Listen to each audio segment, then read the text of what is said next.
കാണൂ പരസ്യരഹിതമായ ഏറ്റവും പുതിയ എപ്പിസോഡുകൾ. ഡോക്ടർ, എന്റെ മോൻ എങ്ങനെയുണ്ട്? സോറി മാഡം, പേഷ്യന്റിന്റെ കണ്ടീഷൻ വളരെ ക്രിട്ടിക്കലാണ്.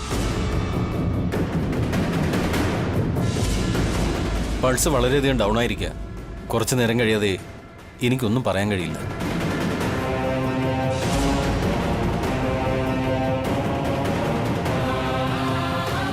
ഞാൻ എൻ്റെ പരമാവധി ചെയ്തിട്ടുണ്ട്. ബാക്കിയെല്ലാം ഈശ്വരന്റെ കയ്യിലാണ്.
ഞാൻ എൻ്റെ പരമാവധി ചെയ്തിട്ടുണ്ട്. ബാക്കിയെല്ലാം ഈശ്വരന്റെ കയ്യിലാണ്.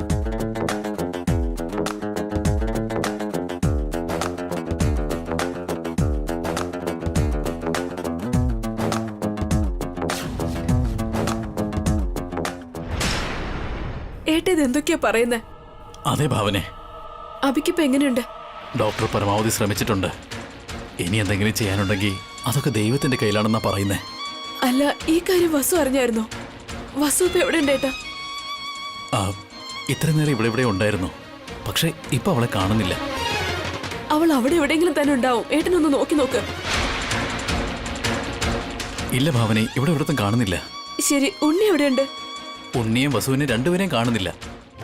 ഡോക്ടർ പറഞ്ഞ കാര്യം വസു കേട്ടിട്ടുണ്ടാവോ? ഇവിടുത്തെ സിറ്റുവേഷന്റെ ഇടയിൽ അതൊന്നും ശ്രദ്ധിക്കാൻ പറ്റിയില്ല. അപ്പൊ വസു എങ്ങോട്ടായിരിക്കും പോയത്? അതാ എനിക്ക് മനസ്സിലാവാതെ. ശരി, ഞാൻ പിന്നീട് വിളിക്കാം. ശരി ഏട്ടാ.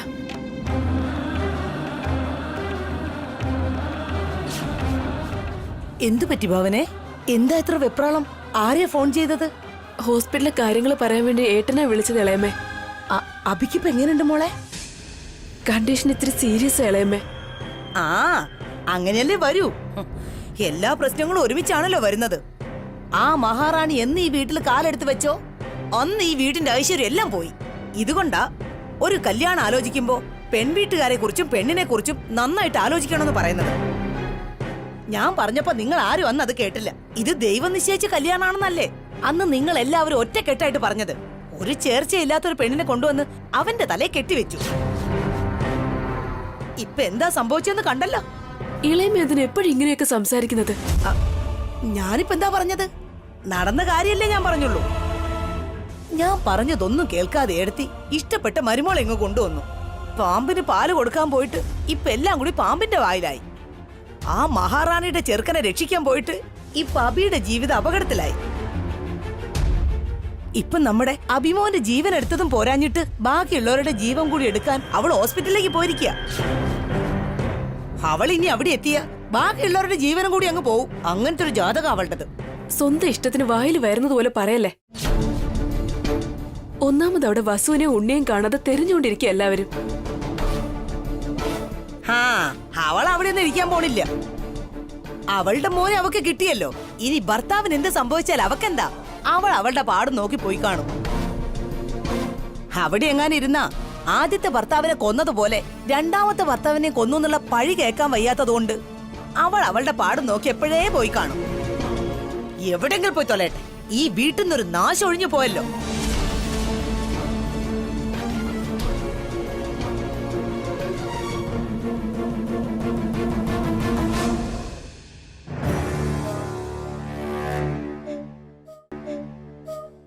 വസുവേട്ടത്തെ കാണാനില്ലാത്തോണ്ട് ഭാവനേട്ടത്തെ വിഷമിച്ചിരിക്കുമ്പോ ആന്റി എന്തിനാ ഇങ്ങനെയൊക്കെ സംസാരിക്കുന്നേ? പിന്നെ വേറെന്ത് പറയാനാ? അവനോനെ തലയിലെടുത്ത് അവനോൻ തന്നെ അനുഭവിച്ചു തീർക്കണമെന്നാ. ചെയ്ത പാവം അങ്ങനെ ആരെയും വെറുതെ വിടില്ലല്ലോ.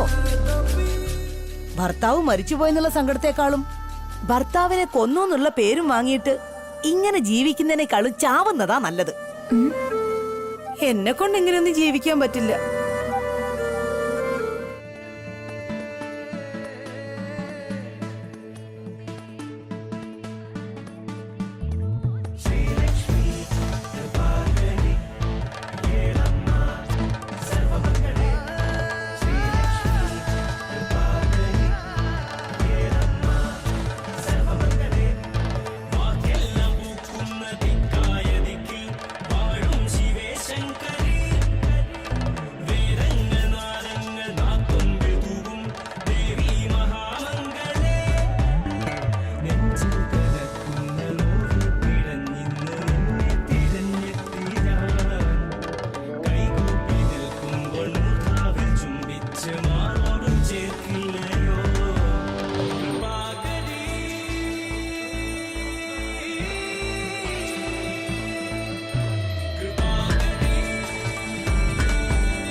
ശരിക്കും ഞാനൊരു ദുശകുനക്കാരിയാണോ ദൈവമേ? ജാതകദോഷമുള്ളവളാണോ? ഞാൻ ജനിച്ച ഉടനെ എന്റെ അച്ഛനും അമ്മയും മരിച്ചത് എന്റെ തെറ്റാണോ? ഒരു അനാഥയായി വളർന്നത് തെറ്റായി പോയോ? എന്റെ ആദ്യ ഭർത്താവ് മോശക്കാരനായി പോയത് ഞാൻ കാരണമാണോ? ഞാൻ ഇതിനു മാത്രം എന്ത് തെറ്റാ ചെയ്തത്? ഒരുപാട് കഷ്ടതകൾ അനുഭവിച്ചു. എന്തുകൊണ്ടോ എന്നെ സ്വന്തം മോളായി അംഗീകരിച്ച എന്റെ അച്ഛനും അമ്മയും കാരണം എനിക്കൊരു നല്ല ജീവിതം കിട്ടി. കൂടാതെ എന്നെ മനസ്സിലാക്കുന്ന നല്ലൊരു ഭർത്താവിനെയും എന്റെ ഉണ്ണിക്ക് ഒരു നല്ല അച്ഛനെ കിട്ടിയെന്ന് ആശ്വസിച്ചിരിക്കുന്ന ഈ സമയത്ത് എന്തിനായിരുന്നു ഇങ്ങനൊരു ആപത്ത്? എന്തിനായിരുന്നു ഇത്രയും വലിയൊരു ശിക്ഷ? എന്റെ ജീവിതത്തിൽ എനിക്ക് ഒരിക്കലും സന്തോഷം ലഭിക്കില്ലേ? ഞാനും നിങ്ങളെ പോലൊരു സ്ത്രീ തന്നെയല്ലേ അമ്മ? പിന്നെ എനിക്ക് മാത്രം എന്താ ഇങ്ങനൊരു അവസ്ഥ? എന്തിനാ എന്നോട് ഇങ്ങനെയൊക്കെ?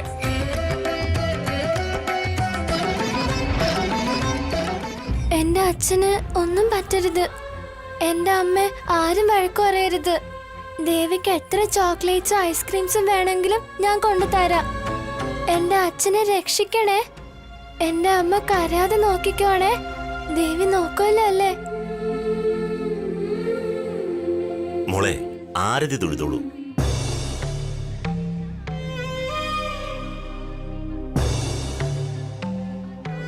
അതെ മോളെ ആരതി തൊഴുതോളൂ.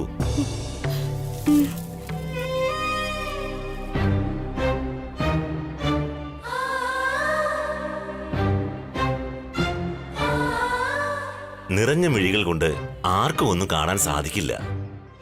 കണ്ണ് തുടച്ചിട്ട് നിന്റെ വിഷമം എന്താണെന്ന് പറയ്. എന്റെ അച്ഛൻ ഇപ്പൊ ആശുപത്രിയിൽ കിടക്കുക. രക്ഷപ്പെടാൻ സാധ്യത കുറവാന്നാ ഡോക്ടേഴ്സ് ഒക്കെ പറയുന്നത്. ദൈവം രക്ഷിക്കുമെന്ന് കരുതി ഇവിടെ വന്നത്. ആരും തുണയില്ലാത്തവർക്ക് ഈശ്വരൻ ഉണ്ടാകും മോനെ.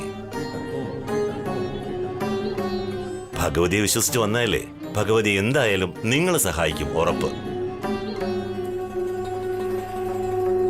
നിന്റെ വിഷമം എനിക്ക് മനസ്സിലായി മോളെ.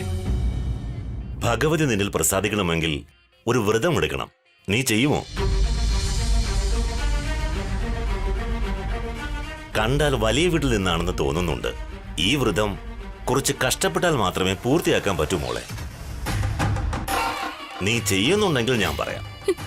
എനിക്കെന്റെ ഭർത്താവിന്റെ ജീവനാണ് വലുത് സ്വാമി. എന്ത് കഷ്ടപ്പാട് വന്നാലും ഞാൻ സഹിക്കും. എന്റെ അച്ഛന് വേണ്ടി ഞാനും വ്രതം എടുത്തോളാം.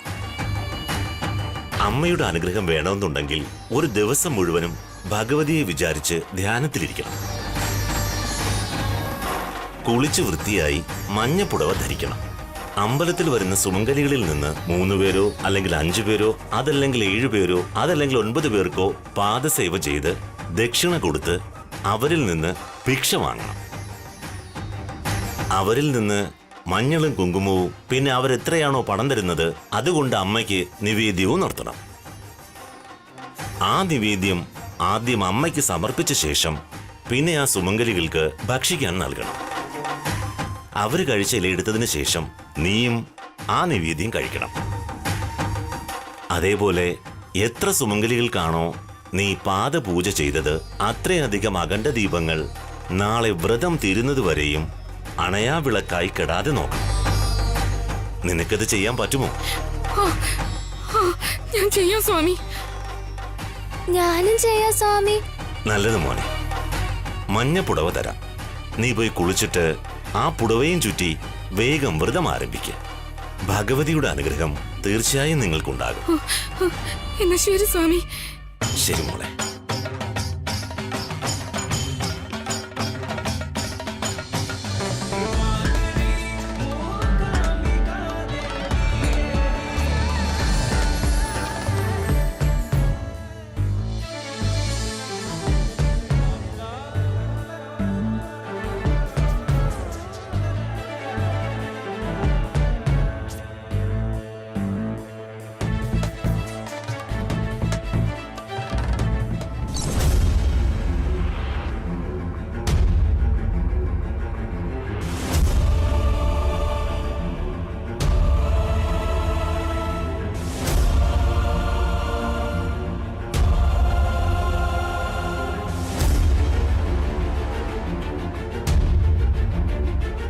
അനുകീർത്തി, സ്കൂളിൽ നിന്ന് എങ്ങനെയാ തിരിച്ചു വന്നേ?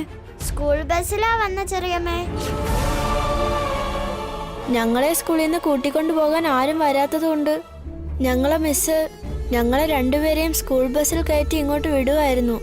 ബസ്സിലെ ഡ്രൈവർ അങ്കിൾ എന്നെ അനുവിനെ വീട്ടിന് മുന്നിൽ ഇറക്കിയതിന് ശേഷമാ തിരിച്ചു പോയത് ചെറിയമ്മേ. ഞങ്ങൾ അച്ഛനെ കൊറേ വിളിച്ചു, പക്ഷേ അച്ഛൻ ഞങ്ങളെ ഫോൺ എടുത്തതേ ഇല്ല. എന്ത് പറ്റി അച്ഛന്? ഉണ്ണിയെ തേടി പോയതാണോ? ഇനി നിങ്ങൾക്ക് അച്ഛനില്ല മക്കളെ. ആ ഉണ്ണിക്ക് വേണ്ടി പോയിട്ട് ജീവൻ തന്നെ അപകടത്തില. ആശുപത്രിയില് ജീവന് വേണ്ടി പോരാടുക. അമ്മയില്ലാത്ത നിങ്ങളുടെ അച്ഛനെ കൂടെ ഈശ്വരനം എടുക്കുമെന്നാ മക്കളെ തോന്നേ.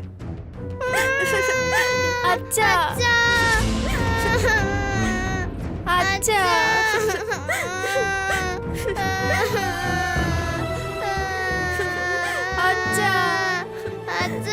അനുകീർത്തി, എന്താ പറ്റിയത്? നിങ്ങൾ എന്തിനാ കരയുന്നത്? വല്യമ്മേ, ഞങ്ങളുടെ അച്ഛൻ മരിച്ചുപോയോ വല്യമ്മേ? അമ്മയെ പോലെ അച്ഛനും ഇനി ഒരിക്കലും തിരിച്ചു വരില്ലേ?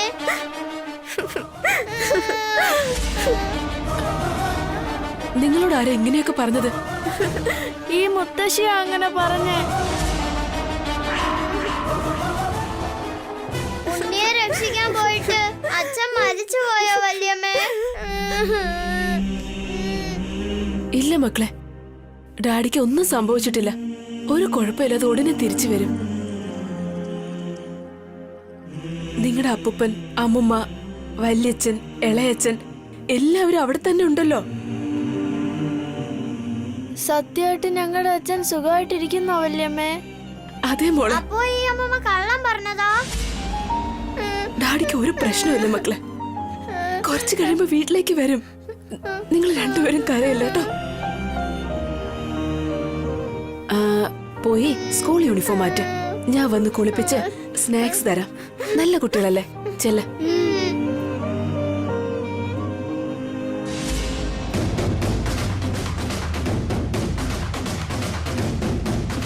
നിങ്ങൾ മനുഷ്യ സ്ത്രീയാണോ അതോ മനുഷ്യ രൂപം എടുത്ത മൃഗമാണോ? നിങ്ങളുടെ ഈ സാരീസും കുട്ടികളടുത്താണോ കാണിക്കുന്നത്? ഇതിനൊക്കെ നിങ്ങൾക്ക് എങ്ങനെ മനസ്സ് വരുന്നത്? അതിന് ഞാനൊന്നും പറഞ്ഞില്ലല്ലോ. അവരുടെ അച്ഛൻ ജീവന് വേണ്ടി പോരാടുക എന്നാ പറഞ്ഞത്. കുട്ടികളും അറിഞ്ഞിരിക്കണല്ലോ. കുട്ടികളോട് അങ്ങനെ പറഞ്ഞ് വിഷമിപ്പിച്ചപ്പോ ഇളയവയ്ക്ക് എന്താ കിട്ടിയത്? പ്രായമായിട്ട് കാര്യമില്ല. തിരിച്ചറിവുണ്ടാവണം. കുട്ടികളോട് എന്ത് പറയണം എന്ത് പറയാൻ പാടില്ല എന്ന് പോലും അറിയില്ലേ? ഉണ്ണിക്ക് വേണ്ടി പോയിട്ടാ ഇങ്ങനെയൊക്കെ ആയതെന്ന് പറഞ്ഞു. അതൊരു തെറ്റാ? കുഞ്ഞു കുട്ടികളെ മനസ്സില് ഇളയമ വിഷം കുത്തി നിറയ്ക്കുവാണോ? കുഞ്ഞുങ്ങൾക്ക് ധൈര്യം കൊടുത്ത് ചേർത്ത് നിർത്തേണ്ട സമയത്ത് ഇങ്ങനെയൊക്കെയാണോ പറഞ്ഞു കൊടുക്കുന്നേ? ഇതാണോ ഇളയമയ്ക്ക് ചെറുമക്കളോടുള്ള സ്നേഹം? ഇങ്ങനെയാണോ ഇളയമ കുഞ്ഞുങ്ങളെ നോക്കുന്നത്? നിങ്ങളുടെ സ്വന്തം സന്തോഷത്തിന് കുട്ടികളെയും കൂടി അതിലേക്ക് വലിച്ചഴക്കാൻ തീരുമാനിച്ചിരിക്കുവാണോ? ഈ വീട്ടിൽ ജീവിച്ചിട്ട് സൗഭാഗ്യങ്ങൾ അനുഭവിച്ച് ഇങ്ങനെയൊക്കെയാണോ പെരുമാറുന്നത്? നാക്കിന് എല്ലില്ല എന്ന് വെച്ച് എന്തും പറയാന്നാണോ? വസുവിനോട് അങ്ങനെയൊക്കെ പറയേണ്ട കാര്യമുണ്ടായിരുന്നു. പെണ്ണായിട്ട് ജനിച്ച മാത്രം പോരാ, സ്ത്രീത്വവും മാതൃത്വം ഉണ്ടായിരിക്കണം ഒരു പെണ്ണിന്. ദയ, സ്നേഹം, കരുണ ഇതെല്ലാം ഉണ്ടായിരിക്കണം. കുറച്ചെങ്കിലും നന്മ മനസ്സിലുണ്ടാകണം. അല്ലെങ്കിൽ നിങ്ങൾ ആരും മനുഷ്യനെന്ന് പറയില്ല, മൃഗമെന്ന് മാത്രമേ പറയൂ. ഭാവന,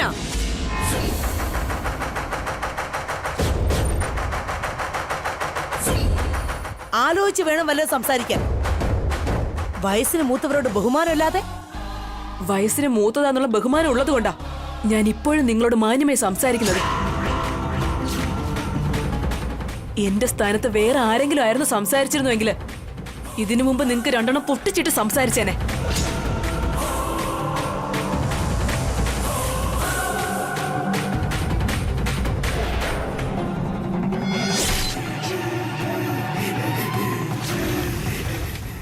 ഇളയമ്മയ്ക്ക് പ്രായമായെന്നുള്ള ബോധം കുറച്ചെങ്കിലും ഉണ്ടെങ്കിൽ ഇങ്ങനെയൊന്നും കാണിക്കാതെ മാന്യമായിട്ട് നടക്ക്.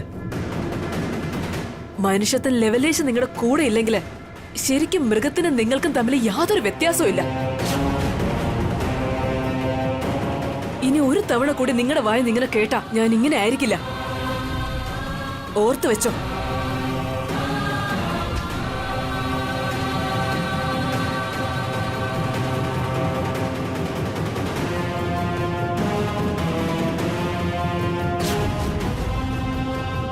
എന്താ ആന്റി, ഏട്ടത്തി എന്തിനാ ഇമോഷണൽ ആയത്?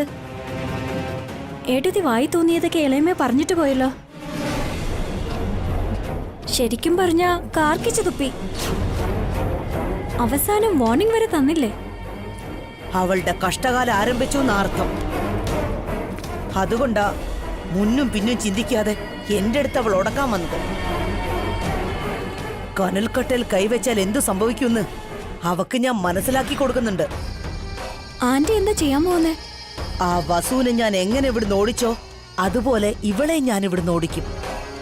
വസു എടുത്ത് ശരിക്കും ഇവിടുന്ന് പോയോ ആന്റി?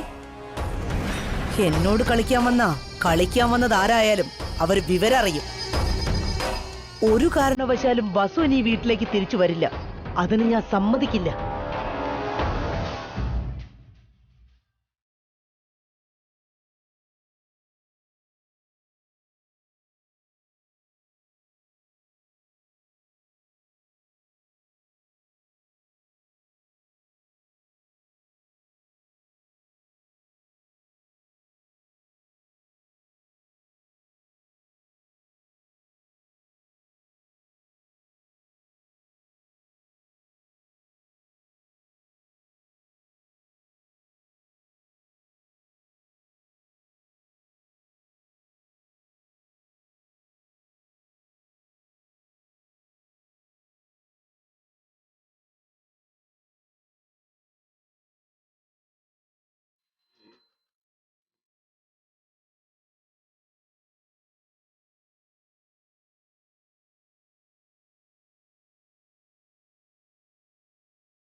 ഈ നിമിഷം മുതൽ നിന്റെ വ്രതം ആരംഭിച്ചിരിക്കുക. ഒരു തെറ്റും വരുത്താതെ ഈ വ്രതം നീ പൂർത്തിയാക്കണം. ഭഗവതി നിങ്ങൾക്ക് തുണയായി ഉണ്ടാകും. നല്ലതേ വരൂ.